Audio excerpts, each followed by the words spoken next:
Pada suatu saat di hari terakhir perayaan pendamaian, Kristus mengajar di bait suci. Mengajarkan kepada orang banyak. Ia berkata demikian.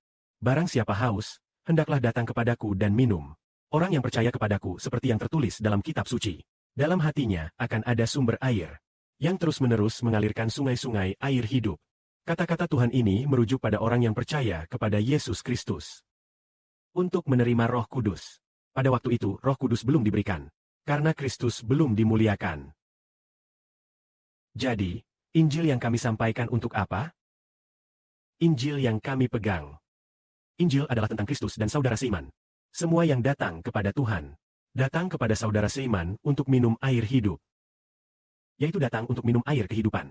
Itulah tujuan kedatangan mereka. Jadi Tuhan berkata, siapa yang haus hendaklah datang kepadaku dan minum. Artinya, siapa yang haus akan hidup kekal hendaklah datang kepadaku. Untuk menerima kehidupan kekal. Orang yang percaya seperti yang tertulis dalam kitab suci. Dalam hatinya menjadi sumber yang terus mengalirkan sungai air kehidupan. Yang terus-menerus mengalirkan sungai-sungai air kehidupan.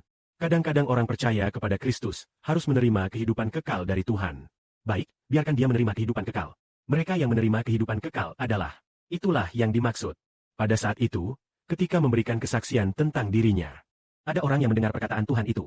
Mereka berkata, orang ini benar-benar nabi yang dinantikan. Mereka belum tahu siapa nabi yang akan datang itu. Ada juga yang berkata dia adalah Kristus. Ada yang berkata tidak mungkin. Bagaimana mungkin Kristus berasal dari Galilea? Bukankah kitab suci berkata Kristus dari keturunan Daud? Keturunan Daud keluar dari tanah kelahiran Daud di Bethlehem? Banyak orang akan percaya. Namun ada juga banyak yang tidak percaya. Pasti ada orang yang percaya. Pasti ada orang yang percaya. Seperti yang dikatakan saudara Seiman. Kelak saudara harus berkorban untuk kehidupan. Seperti Tuhan menyelamatkan umat manusia. Maka akan ada juga banyak yang tidak percaya. Lalu berapa banyak yang percaya? Mari kita tanya saudari Zhao-hun. Tentang Injil saudara Seiman. Diperkirakan berapa banyak yang percaya? Mari kita minta saudari Zhao-hun memperkirakannya. 2 miliar agak sedikit ya. Lebih dari 2 miliar. Zaman ini kira-kira sepertiga atau sampai sepertiga penduduk dunia.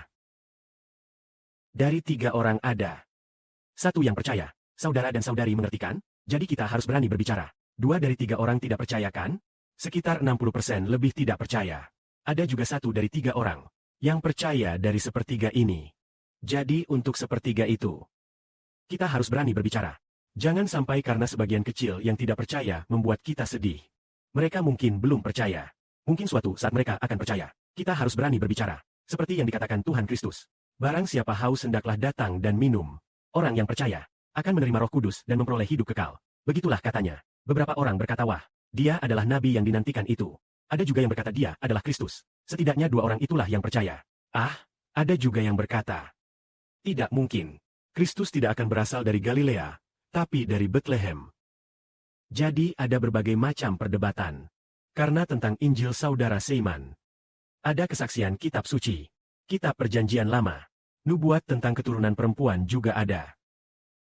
Dalam kitab Imamat ditemukan tentang penebusan dosa. Termasuk penebusan dosa bagi Israel yang terikat.